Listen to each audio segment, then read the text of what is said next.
John Gill's body of doctrinal divinity, Book 3, Chapter 8, of the sin and fall of our first parents. The law that was given to our first parents and the covenant that was made with them were soon broken by them. They, like men, or like Adam, have transgressed the covenant, Hosea 6:7. They continued not long in their obedience to it, and in that state of integrity in which they were created, but sinned, fell from it into a state of sin and misery. First I shall consider the person sinning, the same to whom the law was given, and with whom the covenant was made, the common parents of mankind, Adam and Eve, first Eve and then Adam. For Eve was first in the transgression and then Adam. Though Adam was formed first, Eve sinned first. 1 Timothy 2:13-14. Firstly, Eve was beguiled and deceived by the serpent, the devil, to eat of the forbidden fruit, by which she sinned and fell from her original state. Her sin may be thought to begin in holding parley with the serpent, especially on such a subject as the forbidden fruit. She might have suspected that there was some design upon her by introducing such a subject of conversation and by so extraordinary a creature, and therefore should have broke off at once and abstained from all appearance of evil, from everything that tended or might be a lead step unto it, though there is what may be said to excuse of her that she took the question put to her to be a very harmful and innocent one, and to which, in the innocence and integrity of her heart, she gave a plain and honest answer. Some have thought she failed in the account she gave of the law concerning the tree forbidden to eat of it, both by adding to it, saying, "And neither shall ye touch it," and by diminishing the sense of it, "lest she die," or "lest perhaps she die," as if it was a question of doubt whether they should die or not if they eat it, whereas God had said, "Thou shalt surely die," Genesis 2:17. But she is to be defended in all this, for though touching is not expressed in the prohibition, it is implied, since the fruit could not be plucked from the tree, nor taken in the hand, nor put into the mouth without touching. Besides, this may be considered as an argument of Eve's from the lesser to the greater, that if they might not so much as touch the fruit, then most certainly not eat of it. And as for the other phrase, "least," or "least perhaps ye die," this does not always express a doubt, but the certainty of the event that would follow. Psalm 2:12.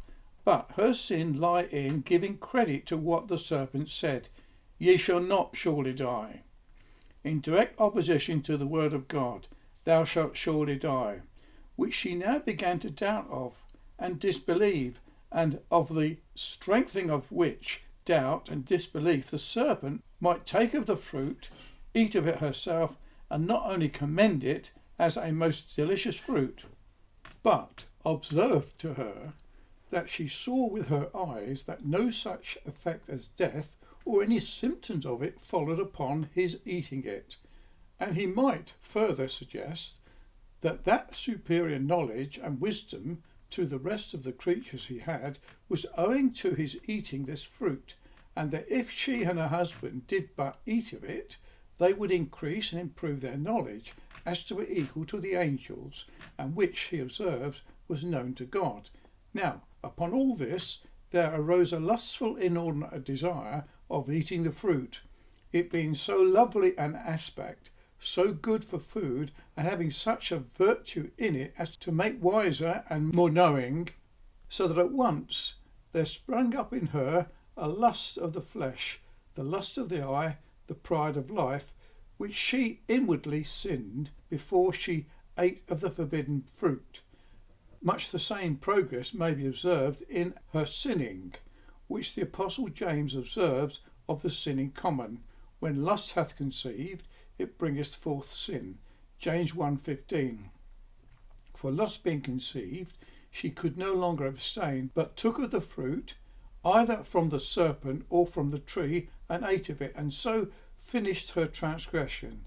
and not content with eating it herself, but she gave to her husband to eat of it also, who either was with her or at some distance, to whom she went directly with some of the fruit in her hand, as may be supposed, eating it all the way. She went, and when she came to Adam, held it up to him to look at it as most lovely to behold, and commended the deliciousness of it, and no doubt used the same arguments with him to eat the serpent had made use of with her. And he hearkened to her and ate it, and sinned also. 4. Secondly, that Adam sinned as well as Eve is most certain, for though it is said Adam was not deceived, the meaning is that he was not first deceived, that he was not deceived by the serpent but by his wife. And when she is said to be in the transgression, the sense is that she was in the transgression first, but not only in it, but Adam was also. Hence, we read of Adam's transgression, Romans 5:14. And if he was with his wife when she ate of the fruit, as seems from the letter of the text, Genesis 3:6, he sinned in not attempting to detect the sophistry of the serpent, in not attempting to detect the sophistry of the serpent, in not defending his wife from his assaults, in not persuading her not to eat of the fruit, in not warning her of her danger, yea, in not using his conjugal authority and laying his command upon her not to eat. For if he was present and silent, he must be criminal and accessory to her sin. But perhaps he was not with her, but his sin lay in hearkening to his wife, in her solicitations and requests, upon which it is put, Genesis 3:17, and she might urge that they must be mistaken about the sense of the law, that God would never meant it by it that they should certainly die for eating of the fruit, since she had eaten of it and was alive and well. By such insinuations Adam was prevailed upon to eat also, though some think that he was not deceived by her, but he knew what he did and what would be the consequence of it. He sinned with his eyes open, knew full well the sense of the law and what would be the effect of it, but what he did was in compliance to his wife, and from a vehement passionate love and affection for her, because he would not grieve her, and that she might not die alone. He chose to eat and sin and die with her, but then this was all very criminal. It was his duty to love his wife as his own flesh, but then he was not to love her more than God, and to hearken to her voice more than the voice of God. However, Adam sinned, and his sin is more taken notice of than that of Eve. It is his sin that all the sad effects of the fall are imputed. Sin entered into the world by him, and death in Adam all die, for he, being the federal head of all his posterity, he sinned not as a single private person, but as the common head of all mankind. Romans 5:12-19, 1 Corinthians 15:21-22. Some have thought that if Eve only had sinned, and not Adam, her sin would have been personal and only affected herself, she not being a federal head with Adam. But she could not have been the mother of a sinless posterity, for who can bring a clean thing out of an unclean? And she must have died for her offence. Indeed, God could have created another woman for Adam, from whom an holy seed might have sprung, had he stood, but this is all that conjecture. Nor is it so clear a point that Eve had no concern in federal headship, since though the law was given to Adam, and the covenant was made with him before she was formed, yet it was made known unto her, and she assented to it, and looked upon herself as equally bound by it, and shared in the same privileges Adam did, particularly in having dominion over the creatures, and she was, as he, the common parent of their posterity, the mother of all living, was one flesh with him, and both the one Adam, Genesis 5:2, the head of all mankind. Secondly, how creatures so wise and knowing, so holy, just and good, made after the image and likeness of God, came to sin as they did, deserves an inquiry. To what could their sin and fall be owing? Not unto God. He is not the author of sin, nor tempts unto it, nor is he tempted by it, nor is Satan only the instrument enticing and deceiving, but to themselves, to their own will.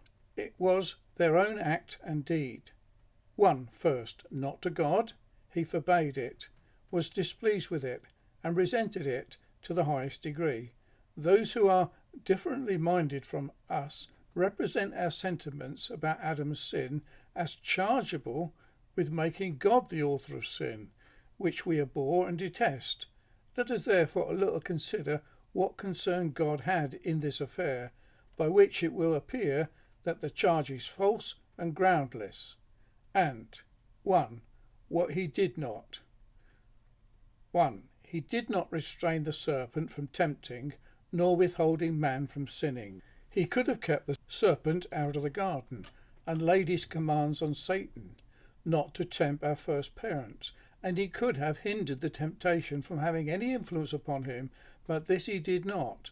Nor did he withhold Adam from sinning, which he could have done, as well as he withheld Abimelech from sinning against him, as he told him he had, and Laban and Esau from hurting Jacob, and Balaam from cursing the people of Israel. He could have done the one as well as the other, but he did not, nor was he obliged to.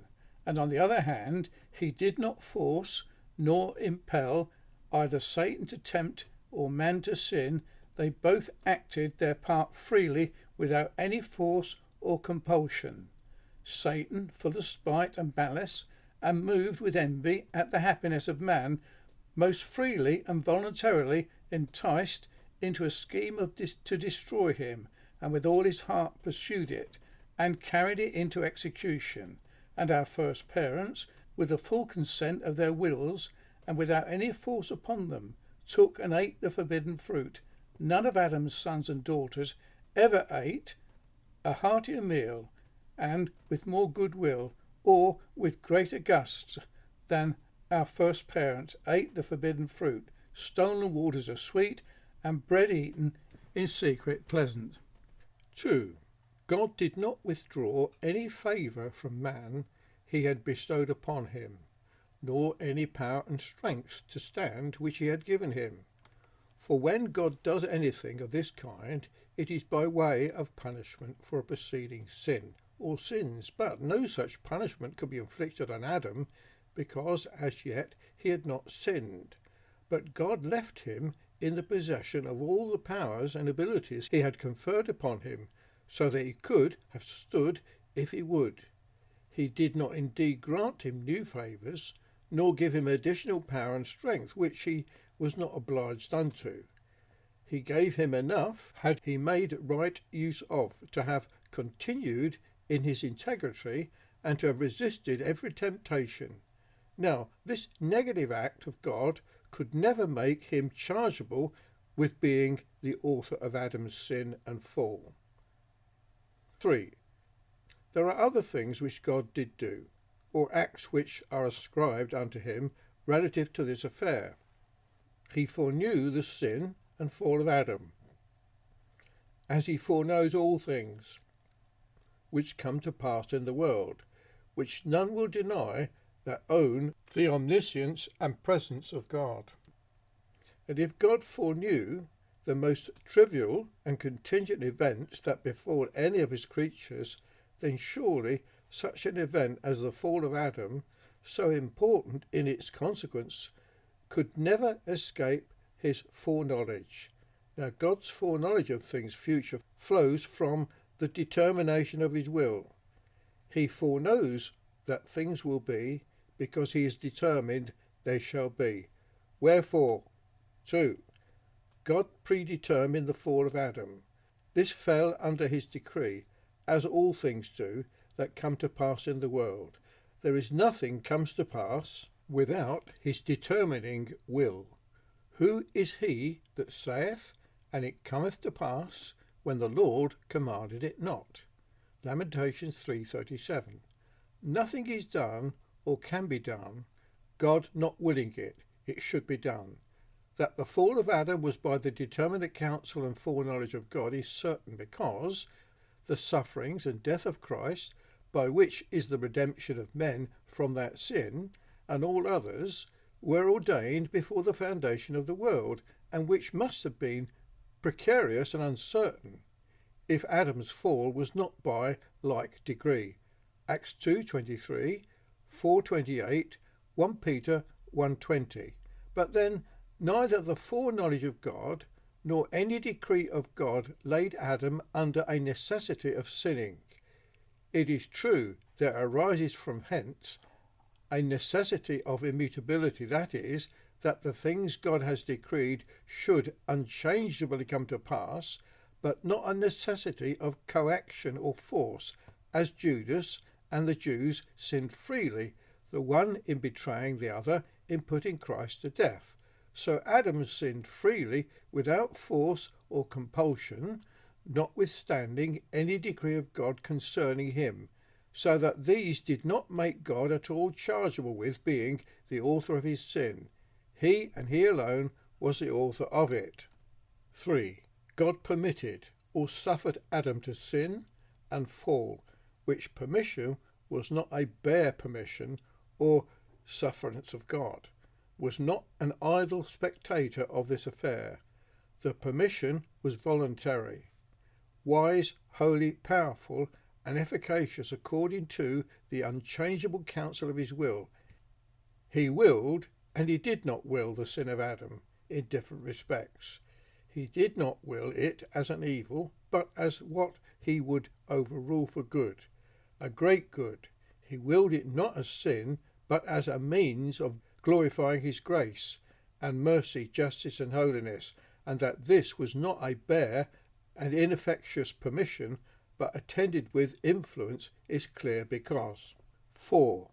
There was a concourse of divine providence attending this action and influencing it as an action without which it could never have been performed, as divine providence supports every wicked man in his being throughout the whole course of his vicious life, and so while he is sinning, the same providence upheld Adam in his being while he was eating the forbidden fruit. Otherwise, as Eve could not have stretched out her hand and taken the fruit of the tree and eaten it, so neither could Adam have put forth his hand and taken it off her. The influences of divine providence concur with every action, but it is what it may as an action, since all live and move and have their being in God. Every action, as an action, is from God, but the obligatory irregularity and sinfulness of the action is from the creature, whereas God is not the author of any sin, as he is not the author of sin in any man, notwithstanding the concourse of his providence with every action of his, as an action, so neither the sin of Adam. 5. God may be said, by planting a garden, and that particular tree of the knowledge of good and evil in it, and by forbidding him to eat of the fruit, to afford an occasion of sinning to Adam. But had he not a right, as the Lord of the world, to plant a garden, and as a sovereign Lord to plant what tree he pleases in it, and to forbid the eating of it without being blamed for it, especially when he gave to Adam a power to abstain from it, had he made use of it? And God can no more on this account be chargeable with being the author of Adam's sin, than by giving wealth and riches to a wicked man, which are occasions of his sinning by consuming them on his lusts. Secondly, the concern that Satan had in this affair may next be considered, and what he did was not by force or compulsion, by persuasion. He acted the part of a tempter, and from thence he has the appellation Matthew 4:3-1, 1 Thessalonians 3:5. He enticed and seduced by lies and false reasonings, and so prevailed. He is said to beguile Eve and to deceive the whole world, the representatives of it, 2 Corinthians 11:3, Revelations 12:9, in order to which he made use of a serpent, and not a mere form and appearance of one that he assumed, as is clear from its being reckoned one of the beasts of the field, and said to be more subtle than the rest, for which this creature is notorious, and from which curse denounced on it, to go on its belly and to eat dust all the days. Yet it was not merely a serpent, or a serpent only, but Satan in it, as appears not only from its having the faculty of speech, which such creatures have not, but from its being possessed of reasoning powers, capable of forming an artful scheme and of conducting it and carrying it into execution so as to gain his point, and from the seduction and ruin of man being ascribed to the old serpent the devil. John 8:44, 2 Corinthians 11:3, Revelations 12:9. Satan showed great craftiness and cunning throughout the whole affair, in making use of the serpent, the most subtle of all the creatures which could easily creep into the garden unobserved, which some other creatures could not, and it might be a very lovely creature to look at, adorned with beautiful spots, and of a bright shining golden colour, which, when the rays of the sun struck it, made it look very lovely, as such creatures in those parts are said to be. All which might recommend it to Eve. She might take particular notice of it, and have a particular fondness for it. It might be very familiar to her.